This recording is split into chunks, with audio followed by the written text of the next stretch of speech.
following is a presentation of the Belly Sports Media Network.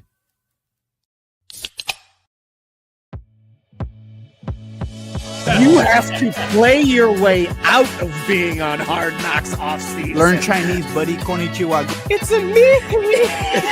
Calling my shot now. They make the playoffs next year with Sanders as their quarterback. Steph Curry walked so Caitlin Clark could run. The cup should go back to Canada, where it belongs this next go-round. No, I like to suck on him a little bit first to make sure I get all the salt out. Where was Nick Bosa on January 6th? Hey, everybody, what is going on? It is Tuesday night. That means it is time for another edition of Craft Brewed Sports. I am Mike. With me, as always, is Scott. Scott, how you feeling, man? Feeling good. Feeling great. How are you? Great, man. How was your sports weekend? It happened. We're all-star game in Atlanta with no stars. No stars from Atlanta. Tough, man. Fun times. Tough look for your boys. Tough look for Mookie's boys, too, this weekend. FC Cincinnati got trounced by Columbus. It was not fun. I hated every minute of it. Mookie, have you recovered? Nah, I mean, like, that's why I'm out here repping the Messi Argentina kit. If you want to get tickets to the game next night, get at your boy. Trying to move off those a little bit, just trying to make a little bit of scratch because I don't need to see that team again for a minute. It was the most Cincinnati thing. God. I mean, 2 goals in the first 8 minutes. Then we give up a very awkward against run of play one to Diego Rossi, and that was it. That's where I was like, okay, yep, that's it. We're done. We are losing this game despite still being up 2-1 at the time. They got a piece of garbage from Max Arfstein, who I was heckling the entire first half, and made me look like a complete ass after he just knocked in some random stuff. So, yeah, it was great. Fun Saturday night in Cincinnati. We got 2 guests tonight, guys. We're going to do things a little bit differently tonight because we got 2 folks coming on and hanging out with us tonight. The first one I want to mention, dude, this was like a hero of mine growing up in Youngstown. I watched this dude's entire career. I've known his trainer. I've followed his career from start to finish. Former middleweight champion of the world from Youngstown, Ohio, the ghost Kelly Pavlik. Kelly, how's it going, man? Doing good, man. Good, glad to be on. Appreciate you being a fan. Hell yeah, man. Dude, so I want to start off. You just got a Walk of Fame star in Youngstown, right? Like yeah. And it was for those of you that don't know, Youngstown is like a hotbed for world champion boxers. There's Ray Boom Boom Mancini, Harry Royal, like a long history of great boxers coming out of Youngstown. So Kelly, when you get that Walk of Fame, take me through the emotions, man. What are you feeling like being honored with that? No, it's great. You know, again, as the names you just brought up to be a part with, you know, Mancini, Arroyo, Lampkin, Richardson. And, you know, the biggest thing about that, a lot of people don't realize, let's just take Philadelphia. Let's take Kronk, you know, in Michigan. Yeah, they put out a lot of world champions, but how many were born and raised in those areas like Philadelphia? Not many. And plus, those are huge, you know, cities. I think that I would be willing to bet if somebody was to break down per capita what city has the most world champions that are born and raised, I don't think there was anybody out there that got Youngstown beat. You know, to have 5 in that short period of time from a small city like us. So that's pretty impressive. It's crazy, man. Now, coming up in the game, knowing that there's this history of Youngstown, and I mean, even from an early age, you had a great amateur career. There was a lot of like expectations put on you. What was that pressure like knowing that there were a lot of people who were assuming you were going to come up as one of those greats from Youngstown?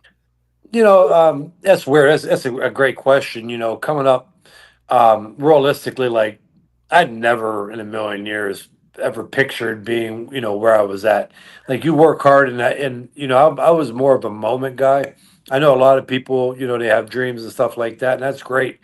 But I'm realistic, you know, when it comes to everything, especially sports. And I was just kind of trying to be the best that I could be at that, you know, period of time. It's even in the amateurs, like my goal was to go win, you know, the national tournament. Like, did I want to be a world champion and turn pro? Absolutely. But, you know, it wasn't like some guys or some kids where they're like, their whole thing's about becoming a world champion, right?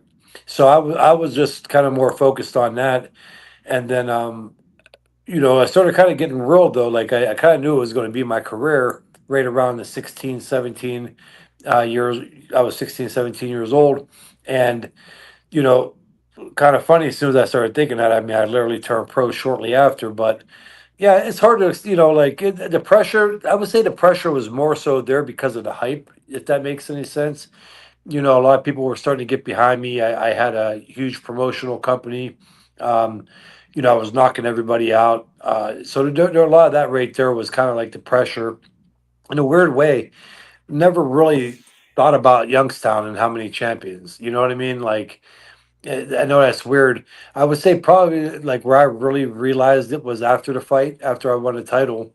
They had a little parade for us downtown, and that was cool. That's where you kind of realize like when you're standing up on the stage on a podium with Ray Mancini, Harry Arroyo, Greg Richardson, and Jeff Lampkin. You're like, holy shit! Like, I did it. So that was the cool part there. But yeah, I mean the pressure and then like everybody, I don't want to let people down. That was more so an overall thing though, of coming up in Youngstown, just kind of being the blue collar, and people are looking for that, that person to be the next champion, and that was a lot of pressure, especially in a small town. You mentioned your championship fight. So for Scott and Mookie, they're kind of new to the fight game, and we have another guest as well. I didn't get a chance to introduce him because I was too excited to see Kelly pop up on the screen. But our boy Money Blakeweather, Blake Stephenson, is here. Blake, how are you doing tonight, man? Oh, you know me. I'm doing great. So happy to be a part of this all-star panel. Also, Kelly, big fan of somebody that's trained boxing since 2010. As I got into it, I saw you sort of have a couple fights, and it was really cool, man. So it's really cool to have you on here. I came on to have a boxing talk as well, and I'm like, you know what? I probably don't know shit compared to Kelly. So shut the hell up tonight. Shut up. Hey, drink. You're a fan, dude. Like that's you know your shit. We will see. I'll probably say something, and then you'll be like, "Bro, you ever throw a punch, bro? You even box, bro?" Hey, listen, I've seen people that don't know the difference between a left hook and a fishing hook act like they know everything about boxing. So you're good, dude. Hello, that would be me, Mrs. Mookie. Just here as a straight guy. Yeah, Mookie, how many fights have you been in your entire life? I have a 2-2 record. Now ask me how many I remember. I'm gonna guess 2. Pass. There you go. All right, fair enough. Kelly, what was that like? Like you're in a smaller town, right? Youngstown is not a very big town. You're clearly like the top dog in the town, right? You're world champ. You go out at night. How often are people kind of giving you some shit, like thinking they could take you? Oh, dude, and I'm like the world's most interesting man in Youngstown. Like I've done everything, dude. I'm like the Chuck Norris / villain, but there was occasions, and we believe me, we would all know if anything ever happened. But there would be times and points, where people would kind of like, you could see them wanting to get, a little froggy, and or wanting to test the waters a little bit, but nothing ever ended up happening.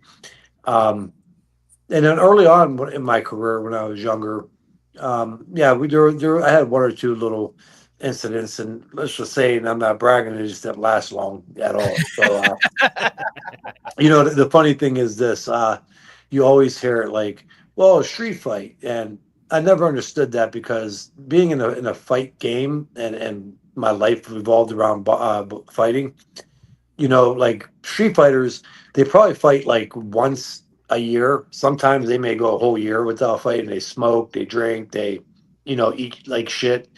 And boxers, we're in a gym every day getting punched at, and you know how to react, and we work out, and it's always like the same thing, like I'll get you to the ground, as if like if a boxer hits the ground, our arms fall off our bodies. You know what I mean? Like as soon as if we ever got tackled and took it to the ground, like our arms just come off, and like we have to have somebody put them back on. And it just cracks me up. I'm like, dude, get to the ground with a boxer. Let them hit you on the ground, see how it feels. But So I kind of got off, I went on a little rant there, but yes, there was times where people would. You have people that would say shit and try to instigate, to get you to make a move. A lot of people would, just kind of here and there, like say stuff. And the big part of that is, though, you know what you're looking for, and it's a no lose situation for them. If so. It always was like crazy to me to hear these people who could be like, "Nah, I could take him." It's like, dude, I've watched Kelly fight Jermaine Taylor. You can't take him. Like you stand no chance in the world. Yeah.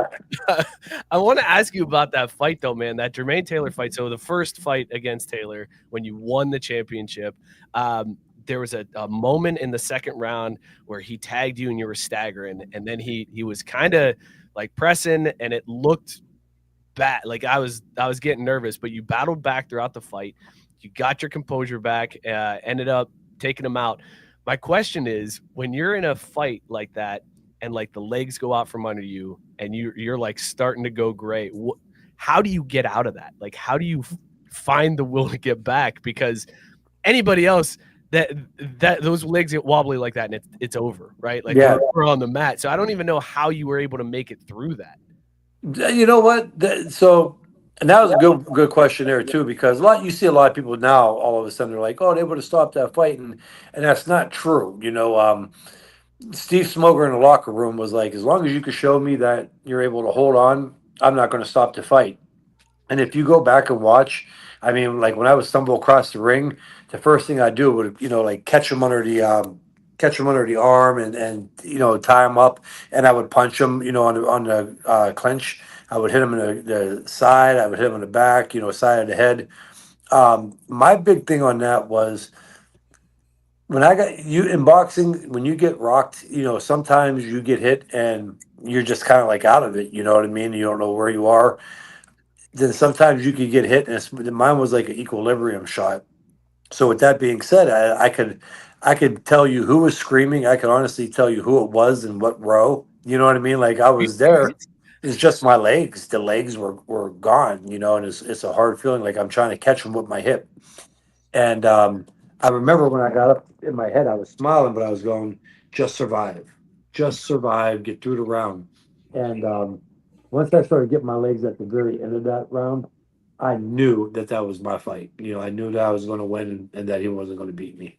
That's crazy. That's crazy to know. Like, I'm almost out. I'm almost out on my feet, but I know I'm going to win this now. Like that's. I know it's weird, dude. Like a boxer being, is different.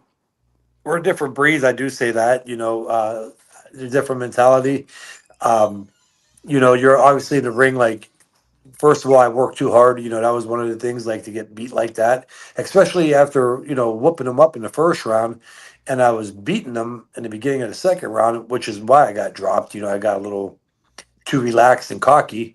That's the whole thing. Like, I wasn't pissed off or I wasn't like, shit, I don't want to get knocked down again. I'm quitting. No, it was like, I knew I could outbox him. I knew I could outpunch him. And it was just like, dude, let me get my legs. You know what I mean? And that's why I was happy as shit after the second round when I got back to the corner. You could see me smiling and laughing at him. I was like, I'm good. Like, I'm going to beat his ass now. Kelly, but Kelly, no, sorry about the swear, guys. We allowed to swear on No, here? you're allowed. Oh yeah, you're good, dude. Go nuts. Let it fly. Kelly, between the time when you got hurt and then went to the corner, was it just like the longest couple of seconds of your life? You're like, please just let me make it. Just let me make it. Just let me make it. Yeah. While you're like a little tweaking, was it just like the longest time? You're like, when are they going to call the bell? Call the bell. No. Hurry up. No, it's actually long, and it's but your brain, it's just amazing how the brain works and how fast it works. Like you just got a lot of shit going on. You're are you talking about during a round still, like waiting for the bell to ring? Yeah, that's what I mean. Like between the time where you're like trying to hang on for dear life, and then you're like, just I hope that 10 seconds comes right now. Call that 10. Okay, I hear the clapper. All right, let's just get there, baby. Let's go. Yep. So think about how fast. Like it's and it is funny, but on the serious side, like that's just amazing how the brain works. Like you're in there, you just got dropped, right? So you're like trying to survive. You know your legs are shaky.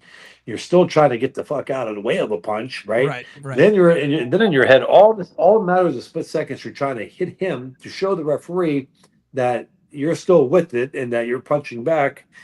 And then I'm trying not to show that I'm super hurt. Yeah, you're in your brain. Then you're going, and let me get to that. And you're listening. You're trying to wait for the 10-second bell. Like you got all these things happening, all while trying to dodge punches that from a half an inch away to a foot away from you. You're trying to dodge punches from another professional fighter who's, you know what I mean? It's and not get knocked out again. So yeah, the brain's amazing, and absolutely, you're like, I'm kind of like shit. How much longer of this do I have to go through? But I actually calmed down towards the end because once my legs started coming back under me, and if you go back and watch it, like you can really see the last 20 seconds, 25 seconds of that round. At that point I was like, I'm good. You know what I mean? Yeah. And but it was still nice to have that bell ring. I was watching some stuff this weekend with UFC fighters, and they're going through a bunch of knockouts, and you see the guys get that wobble and whatever. And it's funny that you're on here just a few days later, so I could actually ask them this question.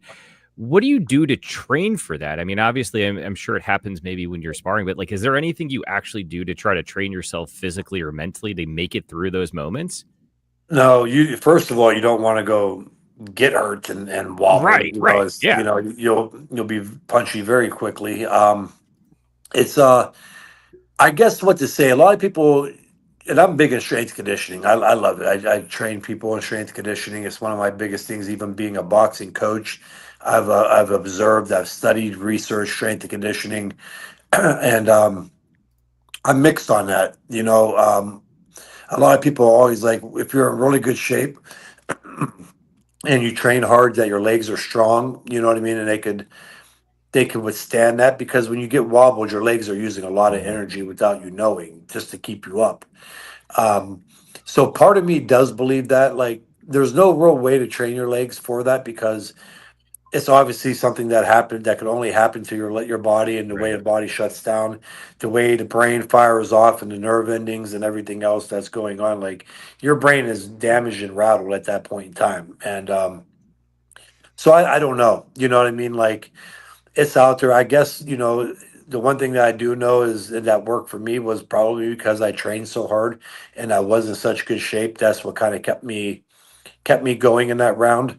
But as far as any like research or any scientific evidence, that there's a way to train for it, to prepare for that, I don't know. I mean, personally, I would just make sure my fighter is in great shape, and some of the running and muscle endurance training for the legs would come into play and probably help on that. Kelly, I think too, the other thing that helped was like that seemed to be a recurring thing in your career, right? Like when you won your first title, you got knocked down first, came back and won the fight. When you defended against Bronco, you got knocked down, you came back. It happened against the Bronco, and I love Bronco. He's a good friend of mine. And that's funny. That's a funny fight there when that one got made. But Bronco hit me in the back of the shoulder and with the southpaw and orthodox. Gloves touching. I know. I was like, that's not a knockdown. Come on, man. Yeah, I mean, he didn't even hit me it didn't even hurt my shoulder, like. But and I told him that one time before, because he was like, "Yeah, man, you hit so damn hard," and he was like, "I was like, yeah, and you didn't even hit me, and you got knocked down." Your last scheduled fight, so kind of towards the end of your career there, you were scheduled to take on Andre Ward. Ward gets hurt during camp. They have to postpone the fight, and then it ends up the fight gets canceled because the injury to Ward was a lot worse than what he originally thought. But what I always found interesting, Kelly, was that that fight was supposed to happen on January 26th, but on January 13th of that year, you announced your retirement. And clearly, that's something you were thinking about. So I've always wondered, like, you're in camp, you're training for this fight against this undefeated dude who's just a killer. Well, I wasn't in camp yet. Oh, you didn't get into camp yet. So, all right, so that makes sense then. So good. That's another good one. So here's there was all kinds of shit out there, but here's what kind of happened. In boxing, you up and leave usually at the beginning of your career, like before you have a family, before you start making any money. Like a lot of the people that up and leave home and go away to camps and move out are at the beginning of their career. um, I ended up going, 10 and a half years already into my career with 3 world title belts sitting in my trophy case, and, good amount of money that I made. And it's hard to get up and leave and go all the way across country. I had 2 young babies and my wife at home, and to go out there and train, right? So that was tough, first of all. And but it was great. I'm glad that I did, because training with Robert Garcia was just a hell of an experience, and something that not many fighters can ever say. Robert's going to go down in history as probably one of the greatest trainers with the amount of world champions that he's had through his stable. It's just crazy. So that was great, and that was fun being out there. But it was just hard, man. At that point in my career, like, I don't, I was already towards the end. I didn't want to box long. I already made that promise to my wife and my kids and my parents. Like, I trained my ass off and I trained hard, and I wanted to get in and get out. So with that being said, Top Rank wanted me out there. Top Rank wanted me gone from Youngstown from the beginning of my career. Yeah. They tried to get me when I signed with them to get a different trainer and get out. They brought 2 years later, they sent me back out to train with Pat Barry without, Jack. 5 years into it, they sent me to I didn't want to go, but to the Corrales Castillo fight. And just me and my dad trying to get me. I mean, there was probably about 5 or 6 times. And then finally they were like, we're going to freeze you if you don't, get out and go train with Robert Garcia. And I was kind of at that point, like, right, you know what, maybe do it. And then I talked to my dad, and my dad was like, just go, man. Like, you already did what you had to do. Go out there, see what it's like to be with another trainer and Robert Garcia, and and make one more last run at it. And so I did, and I got out there, and like I said, it was an amazing experience. And the first fight, like, I was out there, I had to stay for 6 months. My kids and wife couldn't even come out at that point. And then they finally got me a fight with who was it, Aaron Jaco. And I was like, all right, I'll fight him. I mean, it's my first fight with a new trainer. And then after that, they put me in with who was it? Scott Sigmund. And I beat him, and he was kind of unknown. And then they put me with Will Rosinski, and I was like, at that point, I was really like, I was done, And so what happened with Andre Ward was, I came home after the Rosinski fight, and there was nothing really out there. The Super Six tournament was going on. There was no like real meaningful fight. And again, at this point, like I said, I'm already kind of like lost the love for it. You know what I mean? The drive. And then my agent called me, Cameron Duncan, and was like, "Hey, we're gonna fight Andre Ward." And I was like, "Dude, like, that's huge." You know what I mean? Like, yeah, that revived me big time. Like, I was pumped up for that. I was like, "Oh shit!" He goes, "Yeah." He's like, in the next couple of weeks, I'm gonna be getting you the contract and sign it. Man, I was excited to get back out to Oxnard, right? And I forget, you said you had the date, but I'll never forget. I get the call, and they're just like, he goes, "Cal?" I'm like, "Yeah, Cameron." He's like, "The fight's off, is Andre Ward hurt his shoulder, and he's not going to be able to fight." And like I said, there was no big fights out there at that point, man. That was like the icing on the cake. I was like, I'm done. I'm not fighting, because I don't want to go back out there for another 5 months to fight another Will Rosinski or Scott Sigmund. And yeah, I hung him up, man, and I was glad. I was glad I did. And to this day, shit, I sometimes wish I would have hung him up 2 years earlier, after going to these, Hall of Fame ceremonies and being around these fighters that, they're not that old. They're in their 50s and 60s, and I'm like, damn, I kind of regret not retiring earlier. That's crazy to hear, man. That's crazy that it's like, man, I maybe should have done it early. So yeah, that was going to be my question, was like that that cancellation almost ended. Like I was going to ask if it seemed like it was going to be a blessing in disguise, and it seems like it was. It seems like that was like meant to be. Like, nope, I'm out. This fight isn't happening, so I'm done. I'm hanging. Yeah, I was pumped for it. Don't get like the fight. You know, me and Andre joke about that. So I had a podcast, you know, and I'm eventually may bring it back on. It was pretty big, and we would go cover fights. Good show. I liked it. Yeah, and we're looking at to probably bring it back. And I know we would go cover fights, and what do you say? He said he knows a network. I know a network. Like I can hook you up, Cal. We could, broadcast. Hell yeah. Okay, we'll talk about it after. There you go. Yeah. So and I seen Andre Ward out there, and he was like kind of joking. He's like, man, he's like, I would have loved to get in the ring with you, And I was like, dude, I was like, same here. That would have been I'm not even saying I would have won. It's just, but it would have a fight like that of that magnitude, like. Man, it would have been huge, and Kelly, what was the game plan going in? Because Robert, being a coach, he's incredible, right? You've seen the things he's done with a number of fighters, including his brother, right? Mikey Garcia is incredible. What was the game plan going into that fight with Andre? I mean, Andre's that was peak Andre, right? I mean, even before the Kopylov fight, coming off the Super 6, beating Carl Froch, all that good stuff.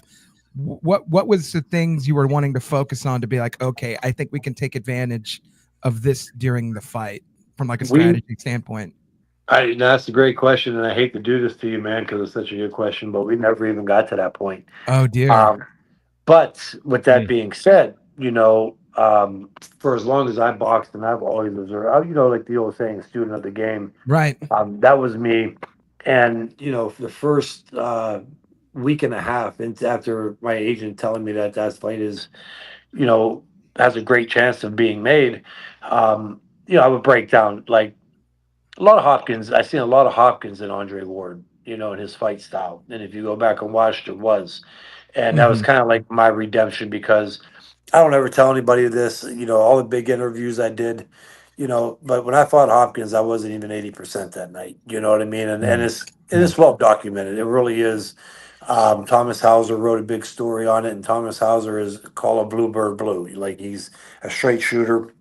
But with that being said, I'm not here to like defend myself or piss people off. So I always bite the bullet on that one, and it is what it is. But that's why I was kind of pumped, because I was kind of like a little redemption.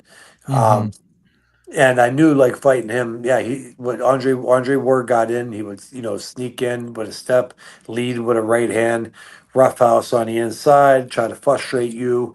And we had, I had a little style put together for that, and I don't know if Andre Ward would have been able to keep up with my pace, whatnot. But at the same time, Andre Ward was a fantastic fighter. I mean, he was undefeated, and who knows? It would have definitely been, with the style and the matchup, it would have been an exciting fight. Like, shit was going to happen in that fight. Andre Ward wasn't a big puncher, but he was fast, and he roughhoused. And then I was a busy fighter that threw a lot of punches and roughhoused and did what I had to do. So that would have been an entertaining fight. For sure. Say it, man. You would have beat him. You would have beat Ward. You would have taken that O away, right? Come on, man. Just say it. You can say it. Yeah, I mean, listen. There it is. Yeah, I would have, but just being serious. But I like, look, a straight shooter, man. I'm that guy where people don't like on social media, because I'm one of them guys that's real, and I don't let my ego get in the way. Like, I even say that 20 years from now, middleweights will beat my era. I just think athletes evolve, but I'm straightforward on that. And with the fights, I got nothing to hide. Me versus Andre Ward, honestly, I think styles make fights, and that would have been a very interesting fight. A lot of people would probably be like, Andre Ward, it wouldn't have been that easy at all. Yeah, for sure. It's definitely one that I'm like, man, that would have been a fight that I would have loved to see. I want to ask you, Kelly, the state of boxing now. Like, we've got some names that can draw people in, but it feels like the general masses are more drawn to like the circus sideshow stuff, right? Like the Jake Paul stuff. So I want to get your feelings as somebody who like dedicated their lives to this sport. How do you feel about Jake Paul and what he's doing with boxing and like this kind of sideshow? And like, do you look at it more like the Savannah Bananas of boxing, or is this like, no, actually, this is kind of good for the sport? Yeah. Well, first I want to tap on it. I think boxing is still really big. It's doing well. You got so much talent out there. Jake Paul. Oh, okay, where do I want to start? You guys might be a little You surprised. don't have to pull punches. Yeah, I'm not either. So, and I will let you guys know that I was that was another fight that was somewhat in negotiation. What? No lie, guys. I had no reason to lie. And it actually kind of started when I was on the Joe Rogan show. But, okay, I'm not knocking, and I even hung out with Jake and Logan Paul after he fought Ben Askren because we went down to cover that. And so I didn't care to, but my agent called me, Cameron Duncan, who passed away recently, but he was my agent my entire career and one of the biggest ones in boxing. And I'll never forget, I was just probably about 4 years ago.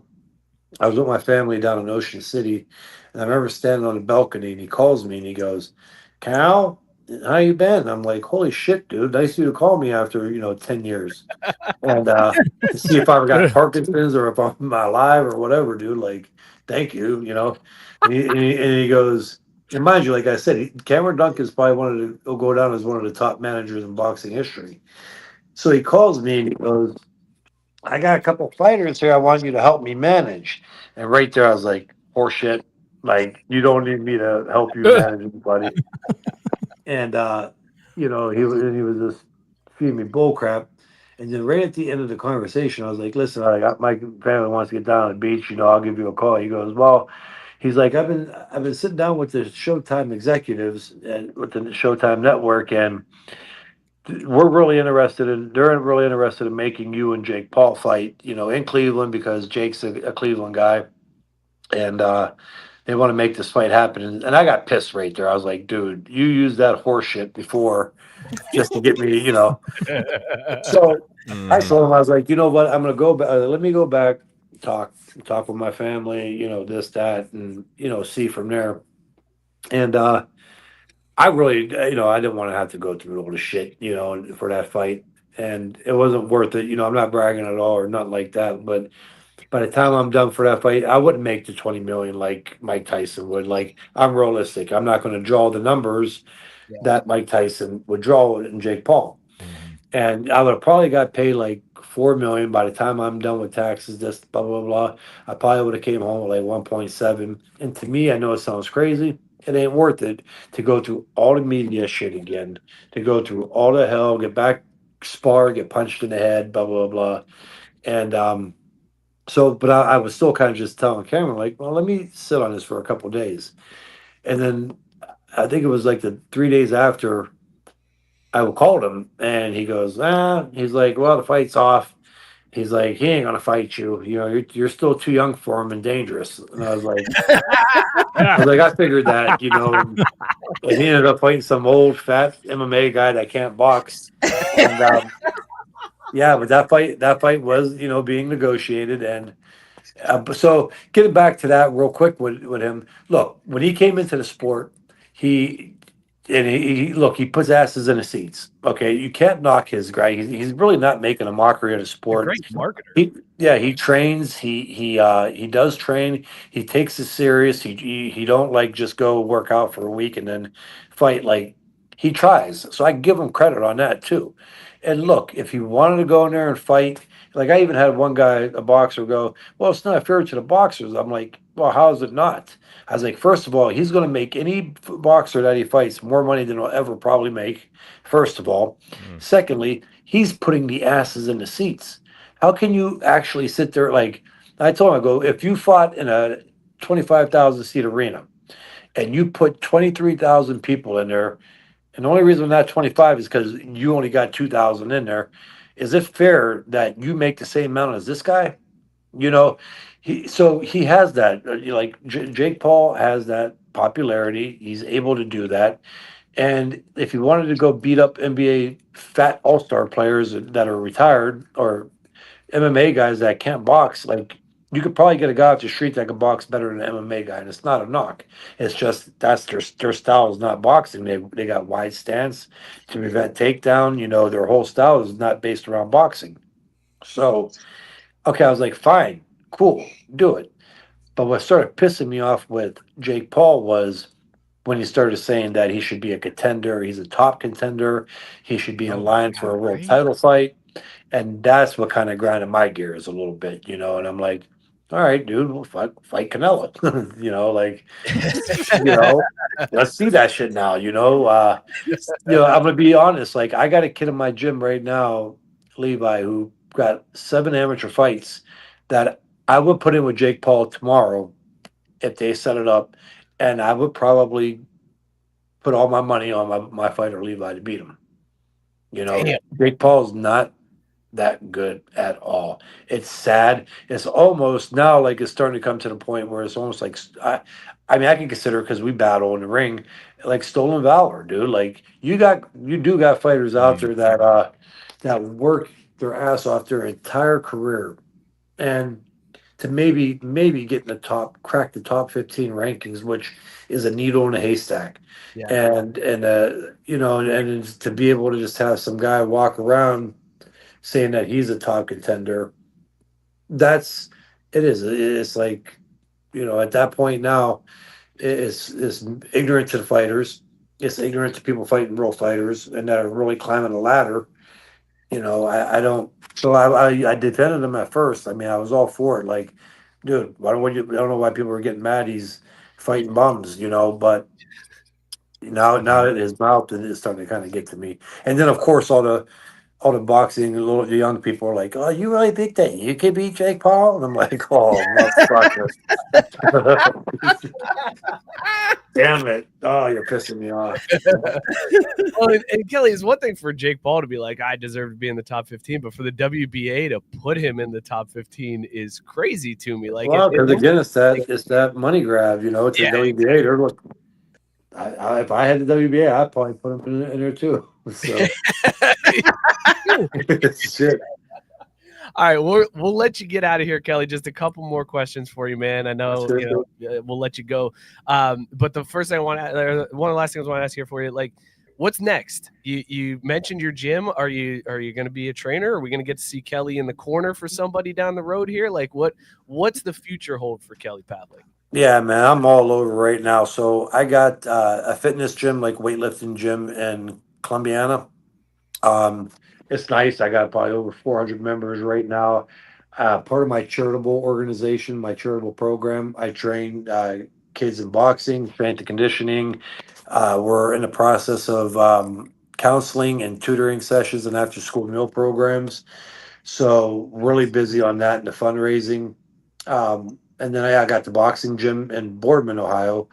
I got probably over 60 some kids in there right now and older adult or younger adults that are fighting amateur. I got a kid ranked 5th in the country. So moving with that, it's just the 2 businesses and the charitable. And then as if that wasn't enough, my wife is being very patient with me and my kids, but I do promoting now. So I had Jacob Barr. I'm pretty good friends with Tony Hinchcliffe from Youngstown. So a lot of the guys that were on the Kill Tony podcast, like Jacob Barr, Enrique, Chacon, and the one kid that's real young looking that was on there. I promoted them in a comedy show. We're working on some other big ones. I actually got coming up in August. I got Tantric. Heath Cordes, the young kid. Yes. Yeah, Heath Cordes. Yeah. Yeah, Heath Cordes. Yeah, he's like 23, but he looks like he's 14. Yeah, we took him. I took him all around Youngstown, dude. We took him to eat, you know, at the different restaurants. Enrique's a big boxing fan, so that was kind of cool. Like, you know, he was there asking me more questions than I was asking him with everything. So nice kid. He's funny. So yeah, I'm doing that comedy shows. We got some other ones lined up. I got a 3-day concert coming up next month. I got Tantric, Red Jumpsuit Apparatus, Damn. Lewis Bryce, you know, and that Morgan Miles from The Voice. So yeah, man, I'm doing that. It's fun, and I'm working my way up. I got a lot of connections in the music industry, but it's just tough. No matter how connected you are, when you start putting on them shows, you got to deal with the agents and all that. So. Well, I'm bummed to hear you're friends with my arch enemy, Tony Hinchcliffe, because I was a Mooney guy. Tony went to Ursuline. We both graduated at the same time. I got into comedy. He was into comedy. He blew up. I'm doing this podcast on the Tuesday night. Like he's my mortal enemy. Damn, dude, right here. Yeah, there's nothing wrong with 6 that, viewers man. right now. Like, what the hell? we have more viewers than hosts. Okay. I made the 6th viewer today. He still counts. Still counts. We're gonna let you go, Kelly. Before we do though, we do this with every single one of our guests. We do these quick hitter questions. This is how we get to gauge whether or not we like you. And whether or not we want you to come back. So I'm going to turn it over to Scott. Scott's going to ask these questions. It's rapid fire. What? I told you where they at. Go. Give me a second to find him in the dock. Like, wait, what? Not the pressure's on me, man, because if I don't answer it the right way. Fire. This is how we decide if we like you and if we want to see it. I haven't brought up you the can beat dock all in our like asses, so you know it's years. going to be back. It's Scott. It's page 1 of the doc, bro. All right, you want me to go first? I'll get the first Yeah, one. you're gonna have to, because I don't know. Like, I haven't brought up the dock in so long, I don't know where it is. Great show, Brett. All right, Kelly. I know, right? I'm gonna give you these questions, quick hitter, whatever comes to mind first. You're going to give us your answers. So, plain cake donuts, yes or no? Yes. Ooh. Jordan or LeBron? Yes. LeBron. Whoa! Wow! Oh. Shocker there. Bat flips, yay or nay? In Nay. baseball? Nay. Okay. All right, Kelly. Oh, yeah, I didn't even know, dude. You said baseball and Yeah, baseball, like flipping the Oh, bat. that's a yay. That's a Okay, yay. all right. When you're buttoning a shirt, do you button from the top down or from the bottom up? I do top down. Okay, all right. This one's a little throwback here for you. Topanga or Kelly Kapowski? Oh. I like Saved by the Bell better, but Topanga. Good choice. Good choice. Yes. When you're putting on your pants, do you There's zip no wrong answer on that. and button or button and then zip? Button and zip. Correct answer. This one gets controversial. This is where it really gets controversial. Is Die Hard a Christmas movie? Wait, what is one a Christmas? Is Die Hard a Christmas movie? Oh yes, you got to consider that a Die Hard or a Christmas. Oh. Right? Is the hot dog a sandwich? No, it's a hot dog. Boom. All right. Chicken wings, drums or flats? Oh, I like flats. Okay. Pineapple or Hawaiian pizza, yay or nay? Nay. Coke or Pepsi? Ooh. Okay, can I have a 2 answer on that one? Yeah, man, you can do whatever you want. Coke with my food and Pepsi if I'm thirsty. All right, I like that. And this is the last one. This gets really personal, so I apologize ahead of time. It's go time with the missus. Socks on or off? Socks on, dude. I'm making my own. Come on, dude. Kelly, thank you so much for hanging out with us, man. This was a great time, dude. Where can people find you online? Plug where they can find your gyms, find you, and hear more about you. Yeah, so Kelly Pavlik, the Ghost on Facebook. I got a bunch of pages, but there's a Kelly Pavlik fan page. But the one with me and my buddy from Avenged Sevenfold and my son is the profile pic. I'm horrible with that shit. I don't know which one to tell them. It says Kelly Pavlik, the Ghost. Instagram is pavlik.kelly. And then TikTok will just be under Kelly Pavlik as well. Awesome, man. And I apologize. There's What about the charity? Where's And hey, the LeBron one, you guys don't want me going down that rabbit hole, man. now we got to have you back on to defend that take, man. Yeah, you gotta Dude, I'll defend that one. destroy it. I'll destroy it. Bring me back on for it, please. All right. Then you're coming back. We're gonna The evolution of athletes is real. Kelly, thanks so much, man. Take it easy, bud. All right, guys. Thank you. That was, Thanks it was for a having blast. us, man. Thanks for having me on. Cheers. Kelly Pavlik, former middleweight champion of the world. God, that was amazing. Like, young We me, dude, got to give it to him. He earned them earlier, and he never got it. So let's give it to him now. There were quite a few in there. I mean, man. there He were was so spitting many. hot There's so many fire. stealth assassin drops. bro. We Yeah, exactly, but you exactly. You don't want to ruin the flow, but dude got him earned to it. flat out say that he would beat Jake Paul. That was great. That was amazing. I didn't even get to do the drop because I got too excited when I saw Kelly. But everybody, that was boxing talk. I got new drop. Nice. Boys. We got to make him an excuse to talk more boxing for that drop, baby. Speaking of new drops, Money Blake is here. Money, great job in that interview too, man. Coming in with the heat, with the knowledge, bro. Like I've never interviewed fighters before. Like I didn't have an interview podcast where I interviewed fighters for 4 years.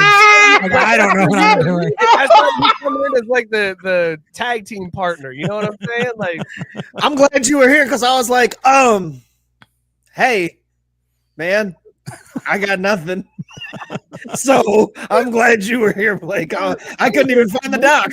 Mookie joked about having the night off, and Scott was the one that was like, "Been a shitty sports weekend. See you guys in 45 minutes," and then just. Speaking of having nothing, on, about these beers. Oh yeah. We didn't even do it. Y'all got any left? Because I'm on the last sip here, but we'll do it at the end. We'll recap them and do the the Caesar scale at the end here, because Money Blake is here, and what that means is it's UFC talk. You know that there's a big UFC fight coming up if Money Blake's on the pod, so let's talk some MMA. Are you ready? That goes in the files. Are you ready? Let's get it all. Boom. Two dewdrops. Killing it. which one's gonna get a suit? Because I think both of those would be fine. I recognize the drops, and that's where my knowledge ends of everything afterwards. Blake, UFC 318 coming up this weekend. It's a big one. This is a big one in Louisiana, man.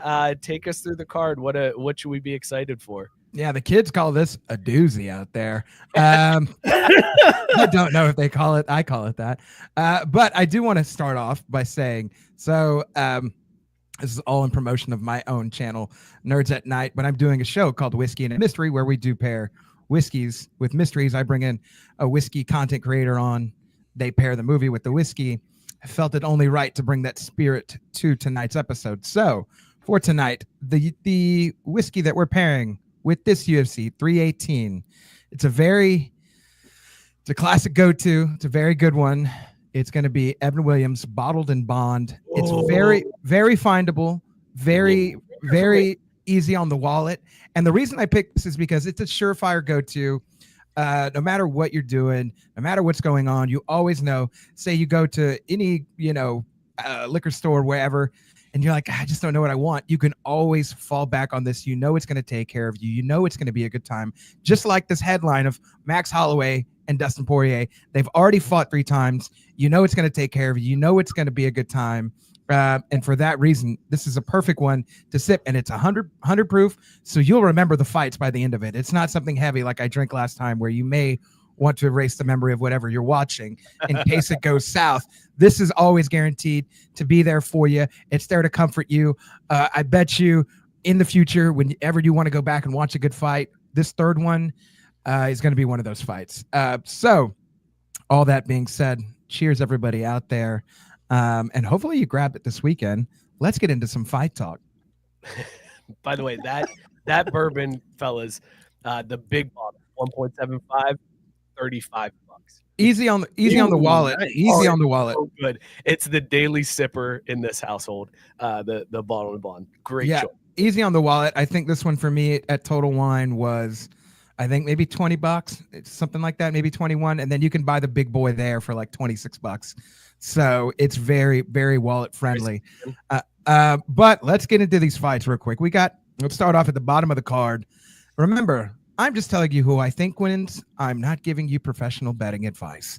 All that to say, don't sue me if the wrong motherfucker loses. You know what I'm saying? Don't blow up my DMs like Mooski did last time, and it was just like, bro, I don't know. Like I was just talking shit. Like just leave me alone.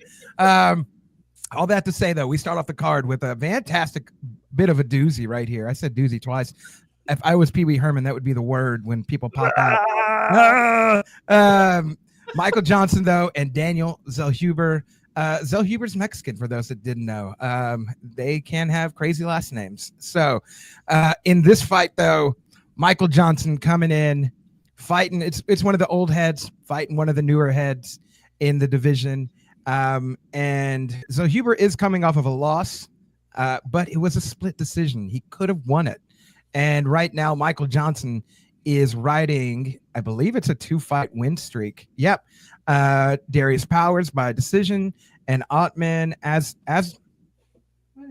Azatar, bro, don't be, that's crazy names. Ottman Azatar, though. Part about UFC, though, bro. Yeah. That's honestly the toughest part is like, always the names. I don't fucking know, man. I don't know how to pronounce this guy's name. Yeah, Rogan couldn't even do we Nurmagomedov when he first started. UFC or hockey player. Ooh. Oh, we did forget that. You want to roll with that, Mook? Start coming up with some in the background while Blake is breaking this down, and then we can play. I got you. Yeah. All right. I like that. But yeah, he's riding a 2-fight win streak. Michael Johnson is, and the crazy thing though is he hasn't been on a more than a 3-fight win streak since 2015. So it usually is he wins one, loses a few, wins two, loses. You know what I'm saying? So all stats say he should not be winning this fight. And if he is going to lose, it'd probably be by, KO or decision. So look out for that. But I think the odds are ever in Zellhuber's favor. He was on a 3-fight win streak ahead of that split decision loss. Those things happen in the sport, but it doesn't mean you're any less of a fighter than you were. So Zellhuber, if he's sharp, could be like a second round KO. Check out what that be like. The next fight though, Dan Ige, Patricio Pitbull. That was I don't have access to sound effects. I can't. I could just fake press it. But yeah, this fight right here, man. Dan Ige is a fan favorite of UFC. He's like one of these guys that you love because he just pulls up. He just pulls up like last minute if they need a replacement. He's done it more than once. And Patricio Pitbull is one of these guys that's just sort of been around and not been in the UFC until very recently. In this fight, though, it could be really technical. I don't want to say everybody, it's going to be TKO or something. I could see this going decision. I could see this going even like a split decision. I mean, Patricio has 12 wins by knockout, 12 wins by submission, 12 wins by decision. So it's like it could go one of those 3 ways. But the tougher competition you usually get. I mean, his last 4 wins, 3 of them were decision. 1 of them was TKO. That was the last win that he had in 2024. And the last fight out, he fought Yair Rodriguez, which, geez, man, that guy, even as he gets older, he's still tough. So yeah, he had 1 fight in the UFC, and I think he got those jitters past him. I think he comes back in here, and I think it's gonna be a decision. If you're gonna get a refill on a little bit of this little guy right here, if you're gonna do refill time, refill your plate, talk with the homies, do it with this fight, or it just could be a banger all 3 rounds, and you'd be like, Blake, you're an idiot. And but I think it's still going to go either way. It's still going to go to a decision. Who's going to win it? I think Patricio Pitbull can pull it out. Could eke it by. Could be a split decision for Dan Ige as well. This next fight, though, it's funny. It's funny. This guy that I'm about to say next, Kevin Holland, the last time I was on here, he was on the card. And I was like, that's right. I was like, he's not going to win. And then he wins. And here I'm like, what do I know? I just know fight. I don't know. I just watch fighting. But also Kevin Holland has one of these things, right? Where if we look at his record, also he's on a 2-fight win streak. But the last time he was on any more than a 2-fight win streak and continued with wins back in 2020, he went on a 5-fight win streak. But since then, it's 2 wins, 2 losses, 2 wins, 2 losses, a win, 2 losses, 2 wins. By statistics, what does it say? It says that Daniel Rodriguez should probably win this fight. But again, Kevin Holland, like he's just this. He's the wild card. He's like the Joker of like you never know really what he's gonna do. Like he could come in and just like mollywop somebody in a minute, or like you're like, dang, bro, you didn't really train for this guy, huh? For all 3 rounds and just get beat up. But yeah, Daniel Rodriguez coming off a TKO win of Santiago Ponzinibbio. That was an incredible win too. 3rd round TKO punches. If this guy's going to win a fight, it's going to be by TKO. But Kevin Holland hasn't been getting hit clean lately, so I think it's going to be a decision for Daniel, old Daniel Rodriguez over here. Co-main event though, it's exciting. Before you get into that, I want to ask Mookie a question real quick. Mookie, do you recognize any name that has been said so far? Ken Holland. Wasn't Ken Holland? His name's not Ken. No, so we're all enough.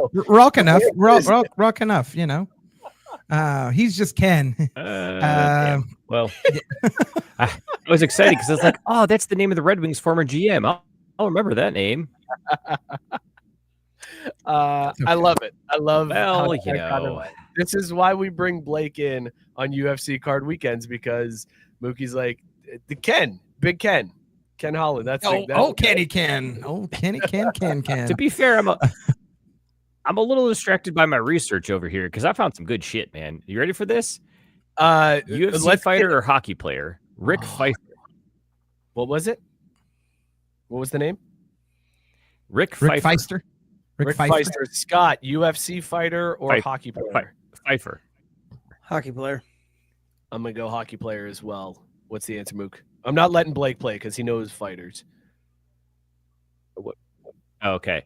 Well, I'll give the answer is going to be given away when I read his full name. Rick the Ginger with a 10 to Injure Pfeiffer. Hockey player. Got it. Nailed it. He is a 5-6 UFC fighter that last fought in 2014. Oh, sorry, 2018. I don't think you're allowed to say that name. Just throwing that out there. I feel like and you went hard R on it too, which I did not appreciate. This is 2025. Hey, look, man, I'm just reading the teleprompter over here. That's all. All right, let's let Blake break down the co-main event here, and then I want some more UFC or hockey player names. So Blake, tell us about this co-main event here.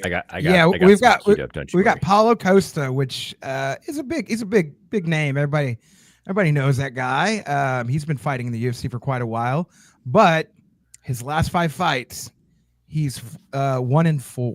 He hasn't won a fight in 2 fights. He hasn't won a fight since 2022. He was out with injury though. And his last 2 losses were against like legit guys, Robert Whittaker, right? Former middleweight champ. And then also Sean Strickland, former middleweight champ.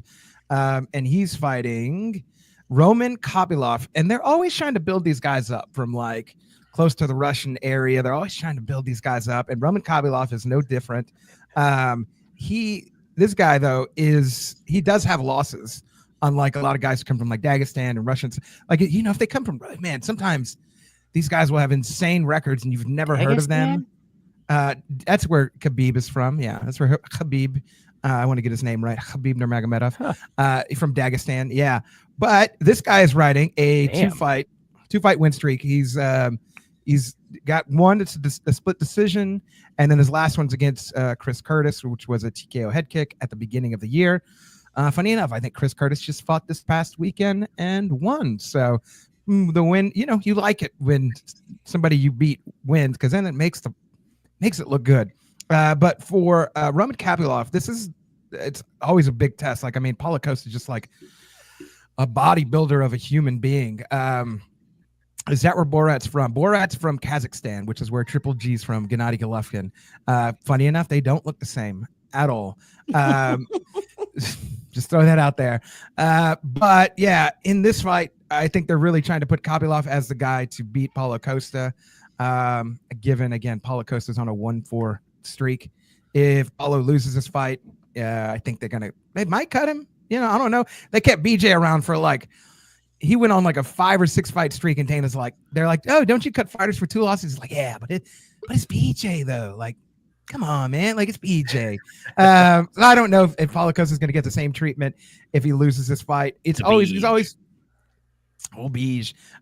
He always gasses out by like the second round. He's just just so much muscle, not enough gas. It's like a Hummer, right? Like big car, but like, man, you got to refill it pretty often, you know? So with that all said, Roman Kopylov is the favorite to win this fight, and I think he will, and I think it'll probably be a decision. It's tough to knock out Paulo Costa. You can hurt him, but it's tough. It's happened, but like, it's just tough. It's just really tough. It's really tough to hurt him. And so, yeah, all that said, I think Roman Kopylov by decision, it might be really fun, given that like sometimes you don't get the opportunity to hurt the guy, so they could just be swinging. And then that brings us to, on the contrary, too much gas, which is how he got his muscle. I like what's going on here. Good call, right there. Chase knows some MMA because he also mentioned it's not because his opponent is a monster. Costa is just not as good as name recognition indicates. Tank also said nothing bad happened to BJ's brain because of it. The end. Let's cut to a clip.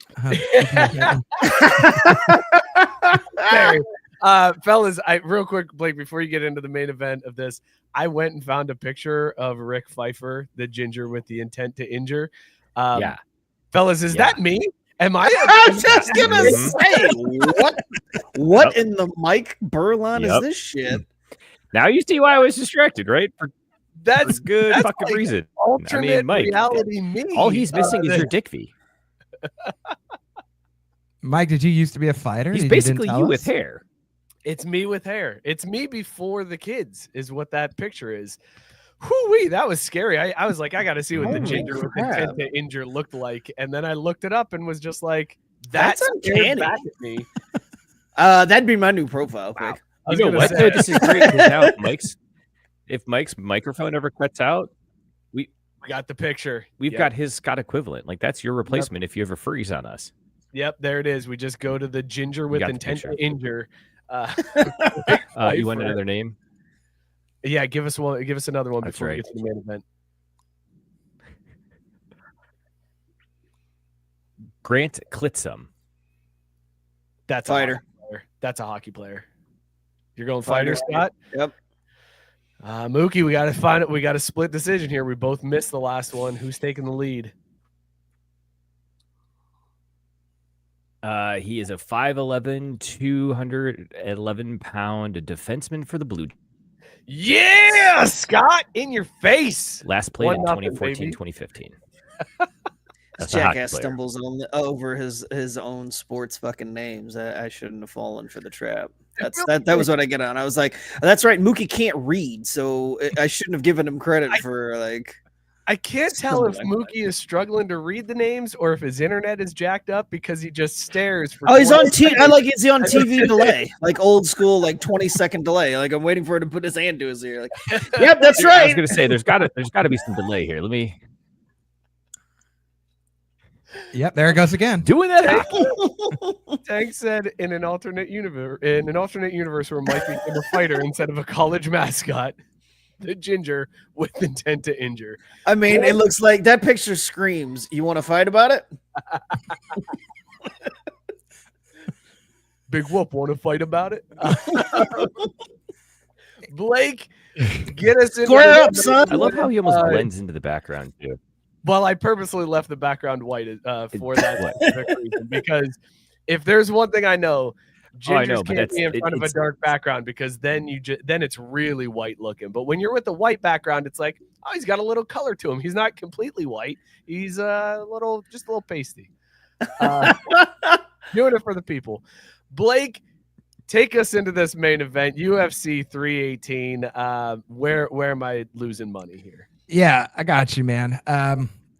Everywhere. You probably lose money everywhere if you're listening to me. So this is not betting advice, please. Max Holloway, Dustin Poirier. Man, Poirier beat this poor kid twice. Once at 145, once at 155. I remember the day it happened at 155, and I was highly upset. And I think I punched a hole in my wall at my former apartment. Those are the days. Those are the days you want to remember. But yeah, this fight right here, I think Dustin has a lot mentally. I believe, if I remember correctly, this is his last fight. He's not fighting anymore. He's tapping out. So, man, I've always gone for Max Holloway. I would love to see him hold the belt that they're fighting for. It's not a, it's kind of, it's a street belt, right? It's the bad motherfucker belt right there, right? Like that's what it is. The BMF belt. I don't know who they're gonna have hand it off. Like they usually, like they had The Rock for the first one or something. I forget who they had for the last one. Like they always try to bring in somebody that's like a bad but like bring in The Rock for a bad motherfucker. I'm like, oh, okay. Oh, the Hollywood guy. Oh, okay. Yeah, this is going to be a war. Everyone has been a war.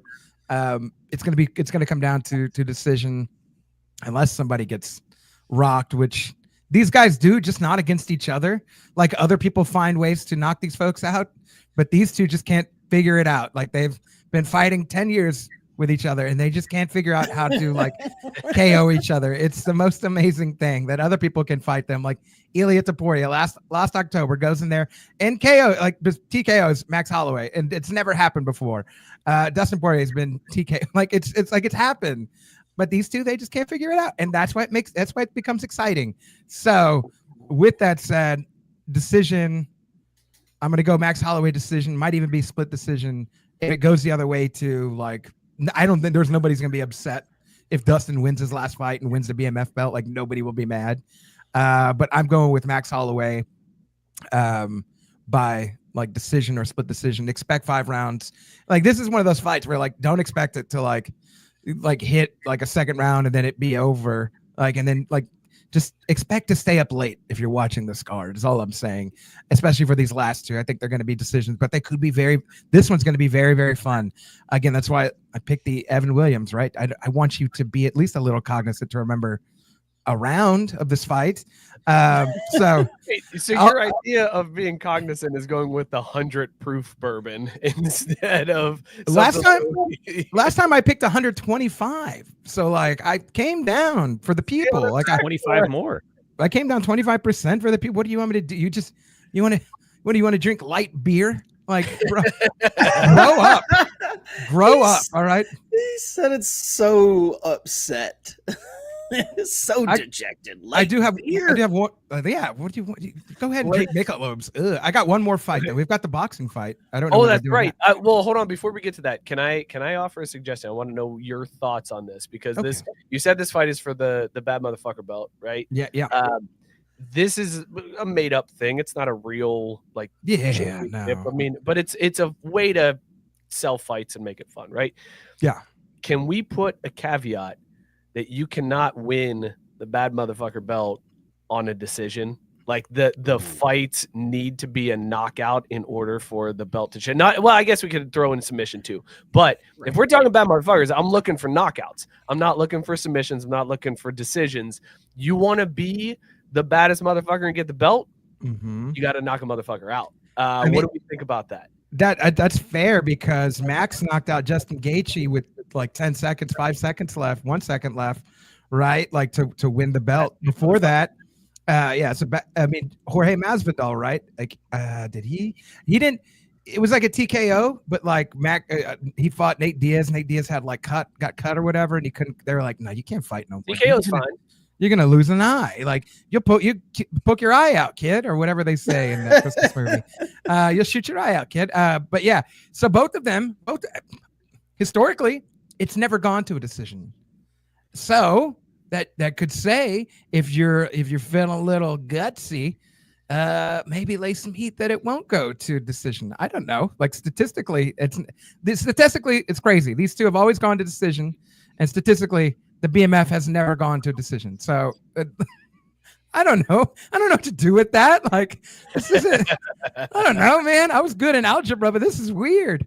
So I don't know. I think based on this, to your caveat, yeah, you would want it not to go to, you'd want somebody to just go out on their shield. And you know what? Maybe for this fight, they will. Maybe they'll throw it out there. They'll get a little bit more reckless. And then we'll see somebody get knocked down and, TKO'd or submitted with a rear naked choke or something. I don't think they want to choke. I think they just want to punch and punish each other for the fans for 5 rounds or however long the fight might go. So I'm going to take it one step further. Just for these belts, just for the bad motherfucker belt only, Cage fight. Well, I mean, it kind of already is a cage fight. No, I mean over the top, like lower it down, straight WWF style. No, I was gonna go old school boxing rules. There are no rounds. We might be in the 75th round. If you can answer the bell, we're coming out and we're throwing blows. And I want to see somebody win one in like the 85th round by death, just because the other guy couldn't stand anymore. That's the definition of the bad motherfucker belt to me. All right. Like I want old school boxing, old school fighting, no rules. Do it on a boat surrounded by 50 people out at sea because we got to be in international waters. You don't remember that movie? Well, I guess you didn't study your boxing history, but that I mean, like on boats and shit. Yeah, I wasn't sure if that's exactly where you're going with it. I thought you were going more for the sharks swimming around in circles around the ring, which, I mean, hey, if we're putting a cage on top of them, might as well throw some sharks in to boot, right? Hell yeah. With freaking lasers on their heads. Right. What's the boxing match, Blake, that you got for us? A little bonus. Oh, yeah. Heavyweight boxing action this weekend. Lots of marbles, all the marbles on the line, all the big belts. Daniel Dubois versus Alexander Usyk. It's a rematch from a few years ago. I'll give you some highlights real quick. Usyk beat him in the 9th round by TKO. I don't know why this fight's happening. Daniel Dubois is trash. He beat. Okay, I say he's trash. He beat Anthony Joshua in 4 rounds their last fight. But also, Anthony Joshua has just not been the same for quite a while. He looked really great against Ngannou. He did the thing against Ngannou that Tyson Fury should have done against Ngannou. They just had a better game plan. He knocked him out in 2 rounds. That's exactly what everybody like. I remember watching that fight live, like on, however I watched it, and I remember them being like, "Yeah, this shouldn't have happened. This is the way it was." Like Ngannou ain't shit, basically. And I'm like, "Yeah, I've been telling everybody, like, he's not a boxer. These MMA guys are not boxers. It's crazy." And then everybody was like, Anthony Joshua is back. Tune in to BBC Sports. Right? Like, they love him again or whatever. But yeah, them two fought. Anthony Joshua fought, didn't beat Dubois. Alexander Usyk is coming off of 2 of his like most important wins against one of my favorite fighters of all time, Tyson Fury. Both of them were decisions. And he won the second one way more handily than he won the first one. But those are super important wins because at that point, up until him fighting Usyk, everybody was like, well, Tyson Fury's the man. And then he has to fight Anthony Joshua, who's already got losses. He's probably going to beat him. He's already beat Deontay. Like, there's not really anybody. And then Alexander Usyk comes in as the dark horse and beats him. It was exciting. But before that fight, he fought Daniel Dubois. And I don't think the world of Dubois. Why don't I think the world of Dubois, Money Blake? So glad you asked. In December of 2022, he fought this guy. I have this pulled up, and it is hyper embarrassing for this young man. I remember watching this fight. He was 18-1, and he fought this kid named Kevin Larina from South Africa, and he gets knocked down 3 times in the first round. Right, like he comes back and wins in the 3rd round, but like, Jesus Christ, dude, like you're the world. That was 5 fights ago, and you're the world champion. Like, no, that's not how this. And then he loses. he wins that fight. And then loses to Usyk right after that. Goes on a 3-fight, streak, which good for you. But like, I just don't really think too highly of Daniel Dubois. The UK wants to build him up as the next great UK hope. Just give the marbles back to Joshua. Let him finish out his career. He's older. But yeah, I think it's going to be the same thing. Alexander Usyk is one of the most talented individuals we've ever seen. And they probably say that about all the champions, but former Olympic gold medalist. He's from Ukraine, just like Vasily Lomachenko, right? Like these guys just have an incredible style. They move a lot. And I mean, Usyk's not even that. He's not that big for a heavyweight. So for him to be like beating up people the way he does, it's rather insane. I think he's 6'1".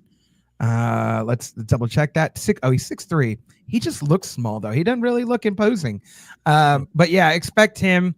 It's going to be an earlier card. I think their walkout is set to happen at 4 p.m. Central Time. So whatever that translates to wherever you are in the world, because they're fighting in Abu Dhabi. The only reason they're able to have these big fights is because Turkey Al-Sheikh is like throwing so much money at the sport of boxing to get these big fights made.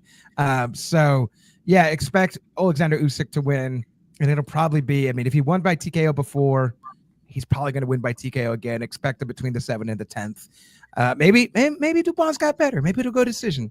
But even if it goes decision, I still think Usyk will win. But check out what business might be happening between the 7th and 10th with this fight. But it's a great fight because all the belts, all the marbles, they're all on the line, and so Alexander could be unified champ. It'd be great. I apologize, Blake, because we went back to boxing, and Mookie, that I should apologize to you. We went back to boxing and I didn't play the drop, so that was some additional bonus boxing talk with Blake.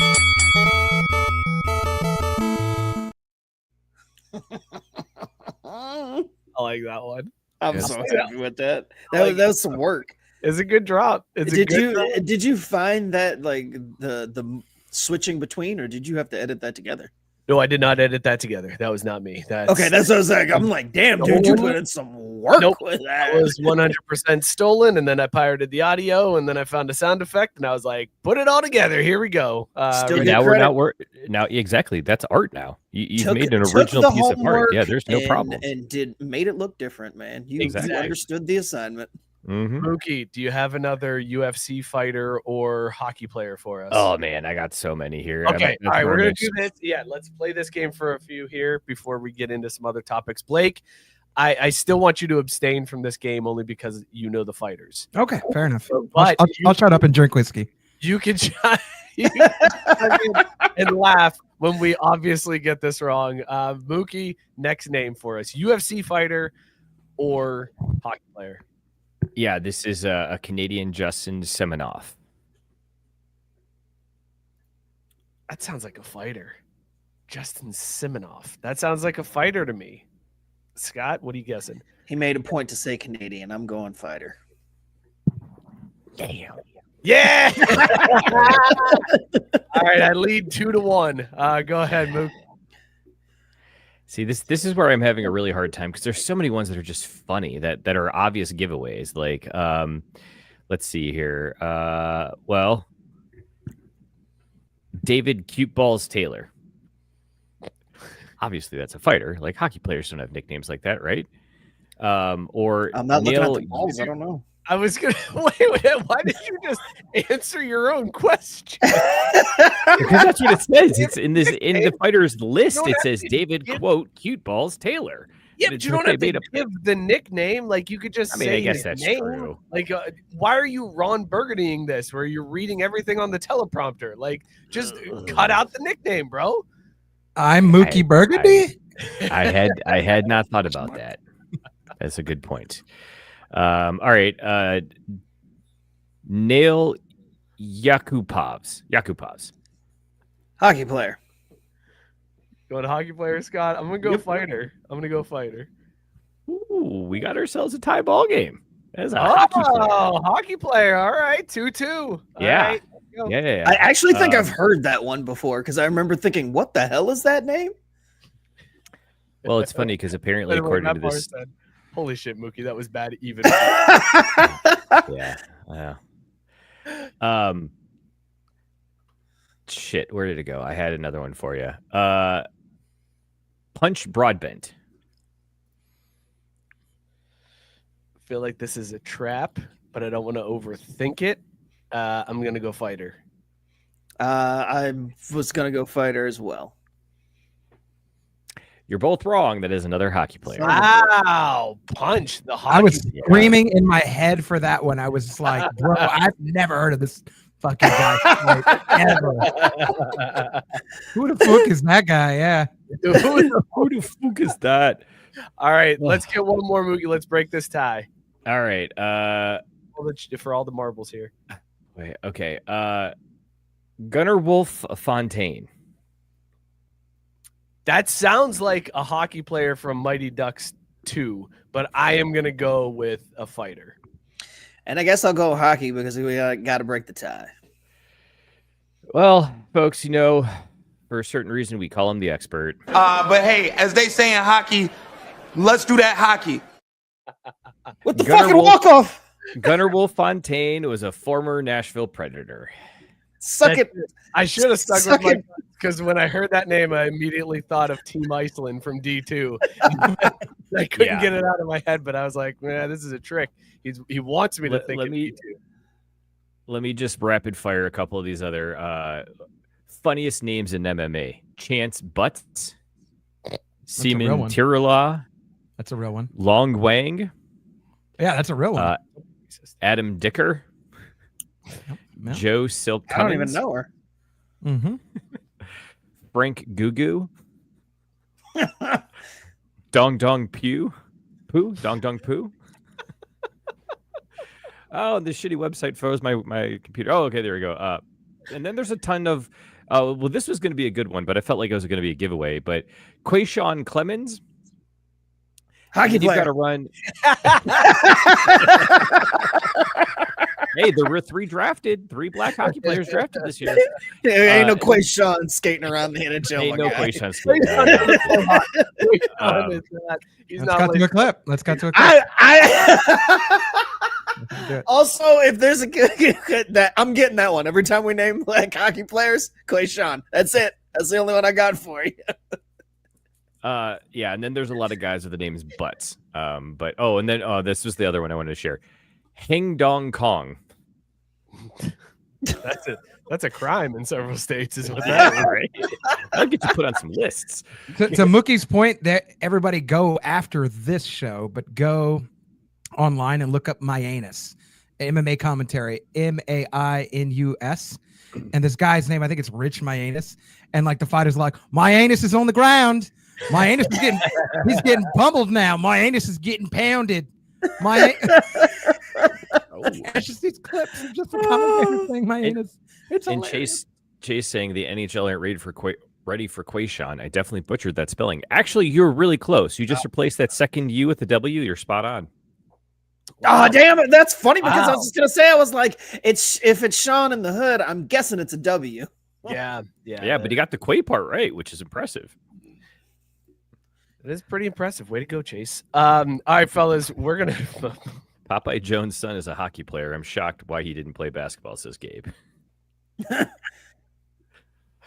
Oh, shit. That's a good game, Mook. Can we bring that back another time? Oh, Can we do absolutely. another round of UFC or hockey player? Because I enjoyed that. Blake, you're hanging out, right? You're going to hang out with us the rest of the show? The few that we have all left 8 on minutes. this show. I can't drive legally probably with the amount of whiskey that I've had, so I'm not going anywhere right now. Hell yeah. All right, well, let's talk. So it's All-Star Week. Let's talk some baseball real quick. Here's the pitch. Oh, shit. This kind of goes with the theme of the night because they asked Pete Alonso this week if there was one rule that he would change in MLB, what would it be? And without hesitation, Pete Alonso said, I think you should allow pitchers and hitters to fight. Like if a pitcher throws a ball at me and I charge the mound, we should be able to just have a hockey fight right there on the field. Just one-on-one. The teams aren't allowed to jump in. If one guy takes a knee, they bows out of the fight, it's over. There's no ejections. There's no suspensions, nothing.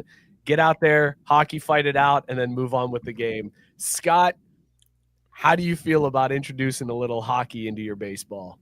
I mean, I'm here for it. I can guarantee you these motherfuckers will stop throwing up and in at Pete because if it's one-on-one and nobody can hop in and we don't have the everybody coming out and touching hands and patty caking back to the benches, I mean, I ain't throwing up and in at Pete. So I think that'll eliminate that on some dudes like Pete. That's for sure. I'm here for it, though. I want to see some dudes get their asses beat out on them mound. Matt Barr did point out Pete has somebody in mind for sure. He does, right? Like there's you, no doubt. You don't have that right off the hip. If Who do you you don't think have, who do you think he's got in his crosshairs though?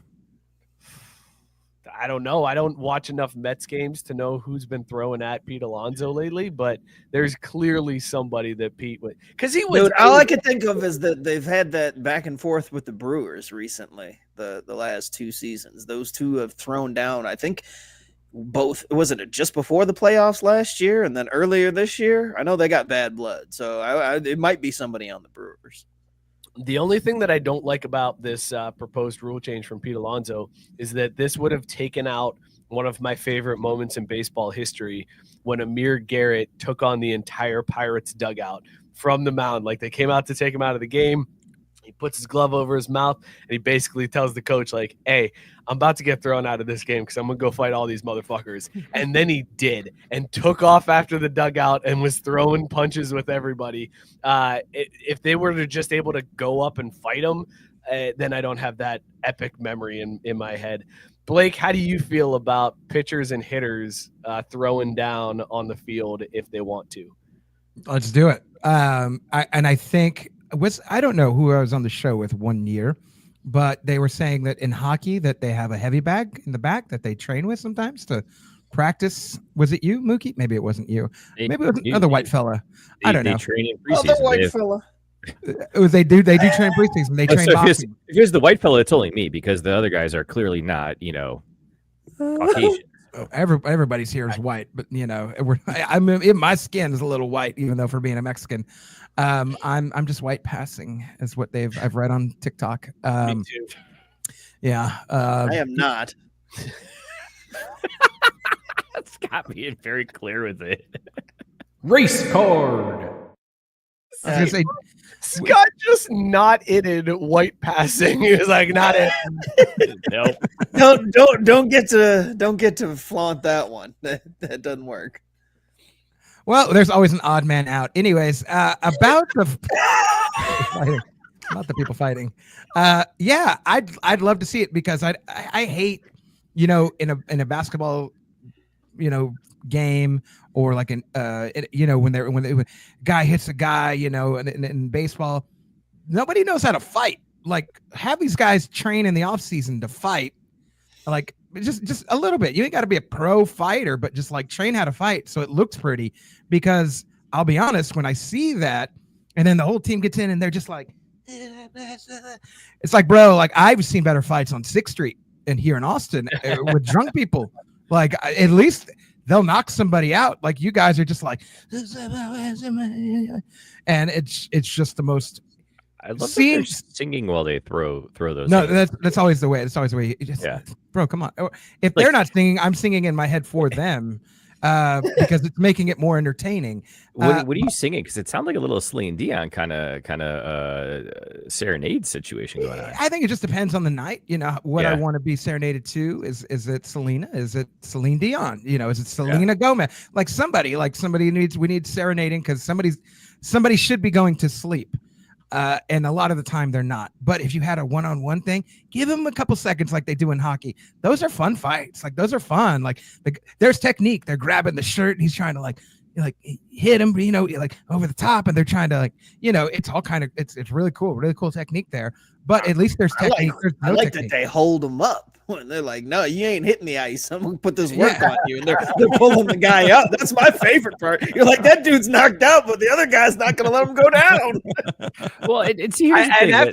After the video that broke of the NHL player who got into the fight on the golf course, now I have a totally different view of those hockey fights because now I just picture all of them holding the jersey, just yelling out bangs as they swing.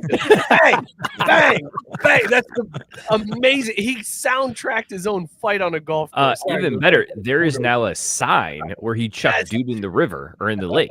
You can get your photo taken next to a sign where it says so-and-so chuck that idiot into the pond here. I will say the part I like most about this because the pitcher never gets his comeuppance, man. He throws that ball at someone and shit never happens to him. There is no recourse. Yeah, one of his teammates might take one in the side after that, but there's no reason to not throw it, dudes, because you're going to get off scot-free. You know what? Mookie's That's right. what I'm saying. That's what I'm saying. Ain't nobody throwing at Pete if you do this, man. In the words of Craig's dad from Friday, you win some, you lose some, but you live to fight another day. You do need course correction. Like, I think too many people in the world are out there thinking that they can fight, they can get away with shit. Like, no, if you're going to do it in sports, let it happen. Go ahead and toss it. And then when it's one-on-one, let's see if you toss it to me again, because you better catch an ass whipping real quick if you toss it to me again. Just want to let you know, like, you just need to get that. Some people need to come off their high horse and they need to get taken off. And yeah, let's cut to a clip of it.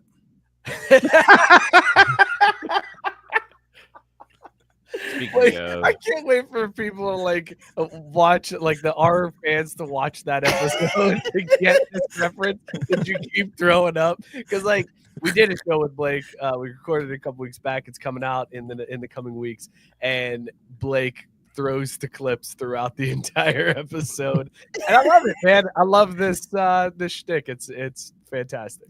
Wait, why don't we have clips? I'm waiting for them every time I say it. I'm waiting for the producer. Mike threw out 2 new transitions, and Mookie goes, "Where's our clips? Where's our work? Ain't nobody do no work on this damn show. Also, where's our post production?" We started talking baseball. Here's the pitch. Oh, shit. Overtime in baseball drop, cancel each other out. That's fantastic. I hate you. I had you hard. Miller for 3. Oh, he backed it in. We're going to overtime. That's you. You hold that L, Luke. You I didn't even realize it was overtime. But I played the baseball drop already, so that's 2 L's that you're holding. Because I did, you know. Oh, that is great, man. The overtime drop with your baseball drop, all to get in your gag about not playing the. All right, because I don't remember you playing it at all. Genuinely, don't remember. I want Mike and Mookie to fight it out now. Like pitcher Please, right now. Please, I would love it. You know what, Mook? This is coming for you, bud. This is going to be staring you down. And I'll be honest, I'm going to get my ass beat because I'm just going to be laughing the whole time. I'll be like, look, it's the ginger with intent to injure, y'all, and he's going to sock me in the face. And I'm going to keep getting back up because my dumb Polish ass doesn't know how to stay down. That's the other part of the problem. And those 2 losses, they were badass losses because I wouldn't stop. Coming for you. Oh, imagine this guy talking shit to you. This face staring down talking shit to you. All right. There was one other. Yeah, because all I have to do is shine my flashlight at you off my phone. You'd be like, "Oh no, that's the UV. I'm burnt. I didn't put my SPF 50 on." Oh, good time. All right, Scott, the other quick MLB All-Star Game story. So the Brewers pitcher Jacob Misiorowski was named an All-Star, and Phillies players are not too happy about the Miz being in the All-Star game. Nick Castellanos said we're getting closer to being the Savannah Bananas for the All-Star game than a true exhibition of All-Stars. Trey Turner said it's garbage that the Miz is in here. And the reason why they're upset is because he's appeared in 5 MLB games in his career. Like he's a rookie. He's great. I watched a video on Pitching Ninja where he threw 101 mile an hour fastball and they overlaid it with his 97 mile an hour slider, which is dirty. It is insane how they are the exact same pitch for halfway to the plate. And then the slider just drops at 97 miles an hour. It's like a 6-inch break, dude. It's crazy. What that kid can do is wild. So I think it's warranted. But Scott, what do you make about the Phillies being butthurt about the Miz getting an All-Star nod? I mean, I kind of understood it, but I guess at least the rumors are, or like what I heard was that Major League Baseball went to both Sanchez and what's his F that was whining, the 2 Phillies pitchers, Suarez. And it was just like, Suarez, and it was just like, hey, are you guys going to want to pitch in this game? Like, we're doing a pitch, and they both said no, just because Sanchez pitched on Sunday, and Suarez getting ready for the second half, and so they were like, all right, well, just went to Misiorowski. The weird part about that is they make it a point to like announce all-stars and then move on to like the alternates. So I don't know why they didn't just say, okay, whatever, even if you're not going to pitch, you're an all-star, and then neither of you are going to come. Okay, cool. We're throwing Misiorowski in there. So I don't know. It's handled weird, but I do understand why they were bitching, because 5 games, as awesome as he is, it's like you can't just bypass dudes that have played the whole first half of the season. Like that. It's like 25 innings, right? Like in those 5 games, 5 innings ago, like it's 25 innings of work in the majors, and he's an all-star. It's clear what MLB's doing, right? This is the hot guy. Everybody's talking about him. Well, it's totally smart. It's very from a clear marketing what they're doing, but like, it's all money. Does it fuck with their money though? Do they miss out on bonuses? No. I was just gonna say, and the Phillies gave then Sanchez the who cares? $50,000 bonus despite not getting named as an All-Star. So they did right by him, and I'll give the Phillies credit all day, man. That was a super classy move. And what's $50,000 to an organization to just pay that out, like, and have that goodwill. So I mean, it was handled oddly, like just the way that MLB handled. They could have done it a better way, but I understood both sides, because at the end of the day, I'm like, I want to see Misiorowski too. Like, shit, going up in there to face an all-star lineup. I kind of hope he gets dunked on, but I still want to see him pitch. That's that the Phillies players, which is also weird because they're in the same clubhouse. Yeah, like, that's awkward. In the NL, it's very awkward. That's awkward. For Misiorowski to like walk around the corner and there's Nick Castellanos like, hey, what's up, man? I talked all that shit. Well, you don't have to worry about running into Nick Castellanos, because Nick Castellanos, despite running his mouth, is keeping his ass at home. But the other Phillies that actually made it, yeah, it'll be a little weird. Nick Castellanos, former Red. Thank you, Mook. Appreciate Hey, well, the dynamite dropping, Mook. Which currently the NL is up 2-0 over the AL, top of 5. I don't believe it'll hold. Anyway, NL always finds a way to lose. I hate it. Very weird dynamic there, but I'm okay with the Miz getting named just because it's an exhibition game, man. Yeah, who cares? Like, as a matter of fact, next year, let's not pick these 90 All-Stars that have gotten picked this year. Next year, I want the best from the entire league, not American League, not National League. Just give me the best players and let them play against the Savannah Bananas. Let's make this a true exhibition of like craziness. MLB versus Savannah Bananas in the All-Star game. See who comes out on top, because that would be prime television. I would actually tune into the All-Star game instead of waiting to hear what Mookie gives me as a score update in the 5th inning. When given the options. You hate the Savannah Bananas? They're so stupid. It's just so phony. It's so phony and dumb. Like, my God. Like, you haven't seen them live. They're fun as hell. You're right. I got better things to do with my time. Oh, you got watching those clowns. I wouldn't let him talk to me like that, but that's just me. What were you saying, Mike? Coming for you, bro. Here comes Jack Johnson. Coming for you. Jack Johnson. All right, let's talk a little soccer here since Mookie's all fired up.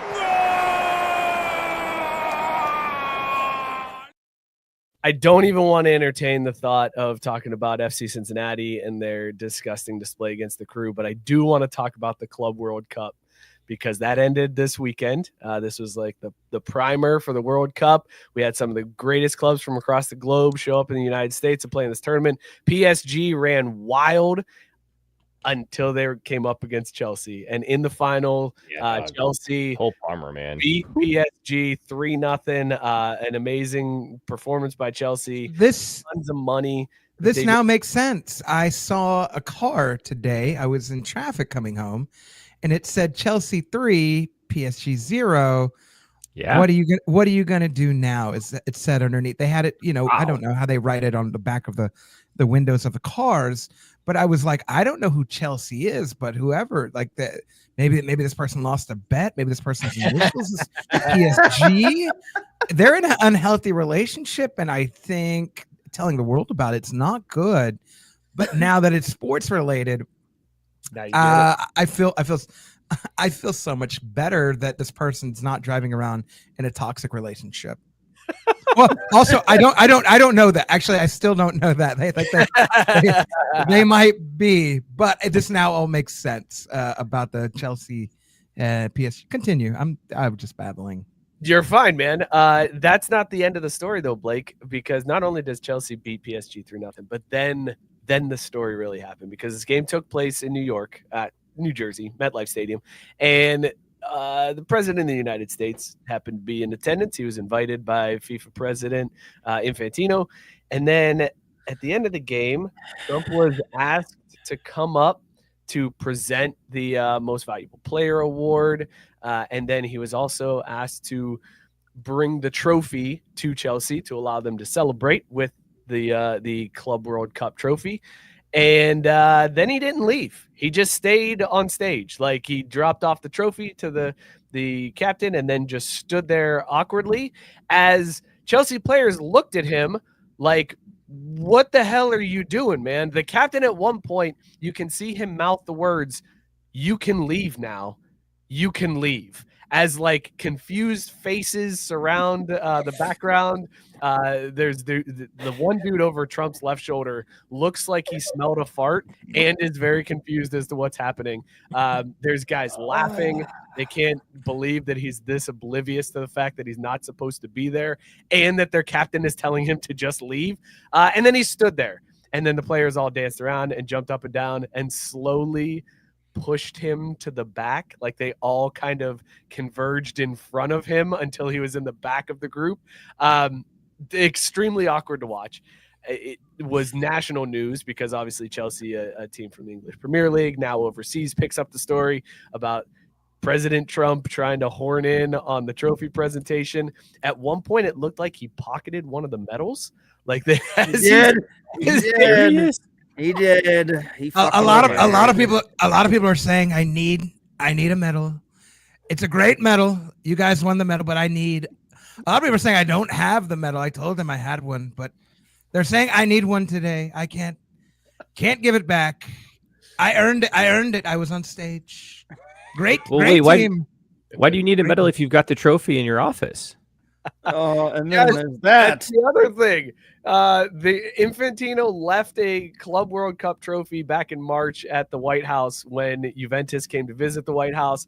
The Club World Cup trophy was there. And then Trump has come out and said, I asked, when do you want this back? And he said, we're not taking it back. We're going to make another one for the team. So the original Club World Cup trophy is supposedly in the Oval Office, and Chelsea, who just upset PSG in a massive upset, gets a replica trophy to celebrate. Did Trump debo the trophy? They're like, it was like, was everybody else like, it's just like it's both ours? Like, did he debo it? He like hit him out, and he's like, that's my trophy, punk. You know what I mean? Like, I wish we could cut to a clip of Friday right now, but this show is a little.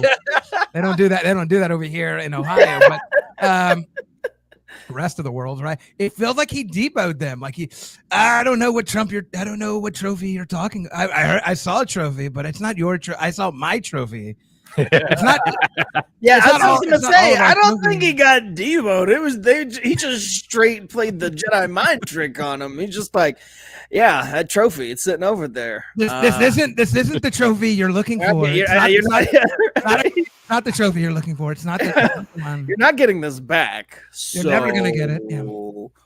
And then I love the follow up. Oh, yeah, I asked him when they want it back. I was ready to send it back. A lot of people were saying they wanted it back, but I told them what trophy.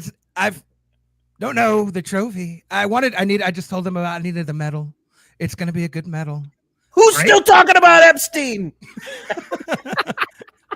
What a great guy, tremendous guy.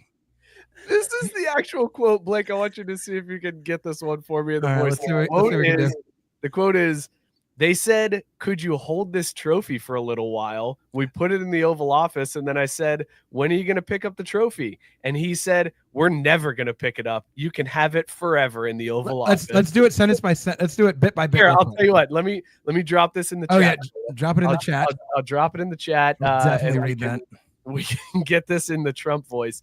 But I just love, Scott, that he was just like, they said, can you hold it? Also, I do an impersonation of him, and I always say, a lot of people they're saying, and I was curious. I was talking with a buddy of mine this week, and I'm like, who are they? Like, who are these people? Who are? Is it just nobody knows? I don't know who is this crew. Nobody knows. Like, I don't even. I make fun of him, but like, I don't even know who these. Who is they? Like, is he just got a crew that he hangs out with in the Oval? And they're like, oh, bro, like is it just like that crew? Like when Chris Tucker, remember him? Ruby Rods, when he's got that crew of people around him in The Fifth Element, and they're just like, Ruby, you're so good, Ruby, and he's like, booze. Yeah, it's called the GOP. Let's cut to a clip.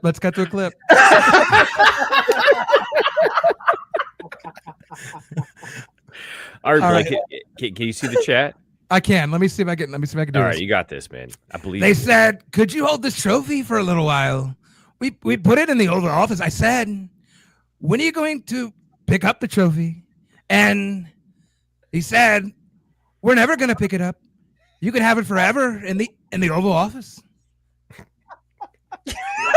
I love it because the pauses are so dead on. Because there's a part of me where I'm like, "Oh, he's reading along," and no, like you're actually putting in the right pauses when it's clear he doesn't comprehend the English language well enough. He also doesn't even comprehend out his what sentences. he's saying. Like say as he's saying it out loud, he's like, "This sounds kind of fucking ridiculous, doesn't? Just gonna power through. Just gonna power through." Or it's that he's got to pause to hear what the rest of the voices are in his head are saying when those people are telling him things to say. Like, it could be that reaction too. Yeah. Do you think he was confused when like they were giving him these looks? Like, because these are no, he looks fucking oblivious, dude. He looks fucking oblivious. He looks like he's part of the team. Like he won it with them. Guys, look at the laughter in the back row. Look at how hard they are laughing at him. Like in his face. Dude, you know he walked off stage and was, why were all those coloreds trying to tell me what to do? Where did they think they were? Call Tom Homan. Didn't we call Tom Homan? We've got some. We call Get Ice. Get Ice. I thought we deported these people. Why are they winning trophies? We need to take all the trophies. We need the trophies back. They can't have them. I thought I took the last one.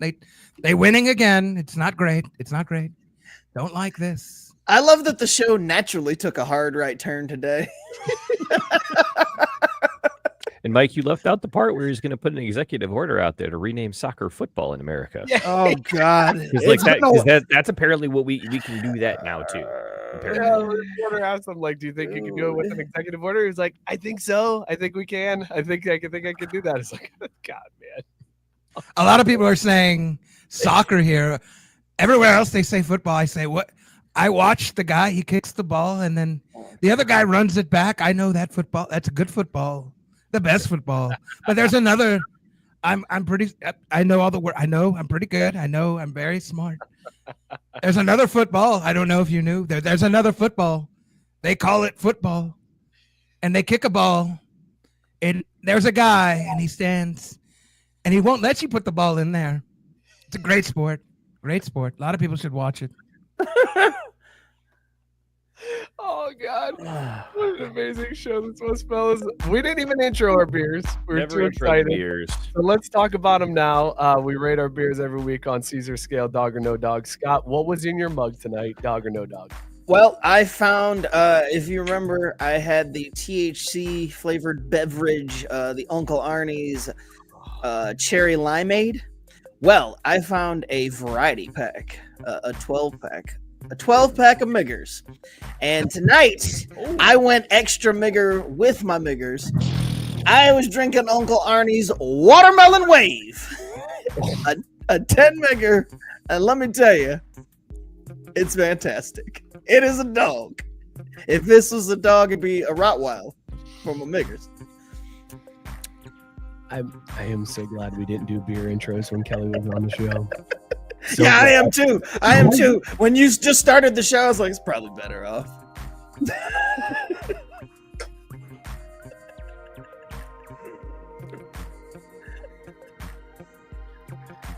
What were you drinking? Yeah. I was drinking Plum Bianca from Telluride Brewing. Had some delicious Italian plums in it. Cheers, Absolute cheers. dog. I was really excited to drink it because I didn't think I'd had it before, and apparently I've also had it before, and it was a dog then. So glad to see that it holds up. Wish I had more. Blake, other than the bourbon, the bottled and bond, were you drinking anything else tonight? I just cracked this open at the end of the show. I was saving it for when we did the beer stuff. It's from Allstad Brewing. They're out in Fredericksburg, which is about an hour 30 outside of Austin.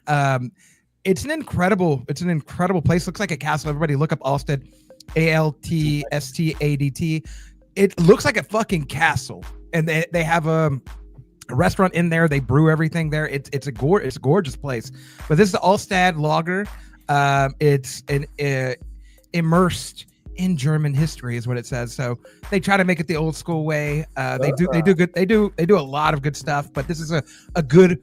I don't want to say local because it's a little outside of Austin, but it's a good regional brand. Everybody knows Allstead. So cheers to everybody out there. It's 4.8% coming down off of the Evan Williams, even though I just poured a sip of something way higher than that. But cheers to all you folks. Blake's getting tore up on a Tuesday.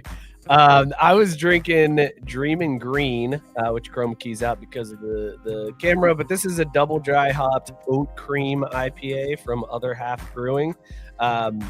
I wish I could show you what it looked like. This was hazy as hell, but it's been long gone. Absolute dog on this beer. I loved it. It was fantastic. Mike, real quick before you go into the beers, I'd like to point out that on these 2 fully empty cans that I have, it says refrigerate after opening. On what planet are you opening up a 10 migger and not finishing it?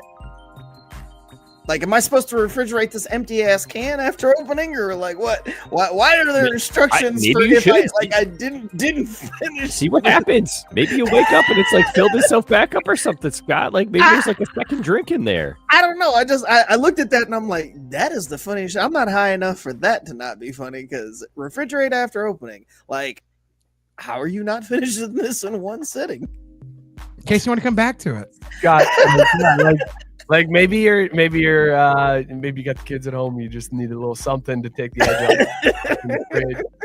Finish it after they go to bed type thing. I don't Sounds know. like loser talk. Some people are saying. No, some people are saying that there's people can't finish their THC. I told them. Not Scott. Scott is one of the good ones. He's a great one. One of the good ones.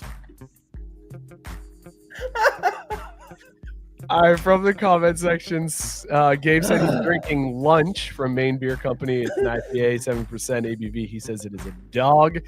Dan is drinking Ernest Brewworks from Toledo, 8%, double IPA, phone, wallet, keys. And then Scott, Chase hit you with a... I was just reading his follow-up. Yes, he followed up by saying, Scott, I need you to know I was hell yeah when you said THC drink, and then you kept going, and I got more and more nervous, but laughed harder and harder. You're welcome, Chase. That's what I was going also, for. I don't know why Daniel called me out. 4.8, bro. I was drinking 100% whiskey. Like, 100%, yeah. I'm sorry. I don't go that. Oh my god. I'm sorry. I didn't go that. Okay. How are you not following up your bottled and bond 100 proof with 100 proof beer? Oh, leave. I'm so sorry. I left that at home, and I'm home. Blake, you should be chasing your bourbon with tequila. All right, that's all. I guess that's true. Also, I got 2 more flavors because I already pounded all the cherry limeade ones. I was like, all right, well, I've already done that on the show. So, watermelon's down. I got 2 more coming at you soon. Ooh, little come and get you. Little coming at you, come and get you. All right, I'm on board. Fellas, this was the show. This was it was. Show. Remember when we started off with a Hall of Famer? Walk of Famer, whatever. I mean, shit. Whew. High watermark, baby. Man, I gotta be honest. This was great. Blake, real quick, tell the people where they can find you, man. Yeah, man, you can find me, Muddy Blakeweather, Facebook, Instagram, Twitter, Snapchat, anywhere or social mediums you can find me. Find my podcast, Nerds at Night. These guys are going to be on in 2 weeks. We're breaking down Glass Onion, the movie. They paired a Halle Berry. That has a kick. They paired a whiskey with it. Stay tuned. I'll share it in the Craft Brewed channel. But stay tuned for that. It was a fun episode. So I hope you guys tune into Nerds at Night. If you guys want to check out other whiskeys and a mystery. And I have a breakdown before this week for I Know What You Did Last Summer. I'm a big murder mystery fan. So check that out if you're a movie nerd. Follow me. Reach out to me. Shout out to the homie Matt Barr, man. He added me on Instagram after the last one. He the homie, man. He sends me like little Instagram posts every now and then. It's like little funny shit. It's hilarious. So just shout out everybody. Thank y'all for having me on, dude.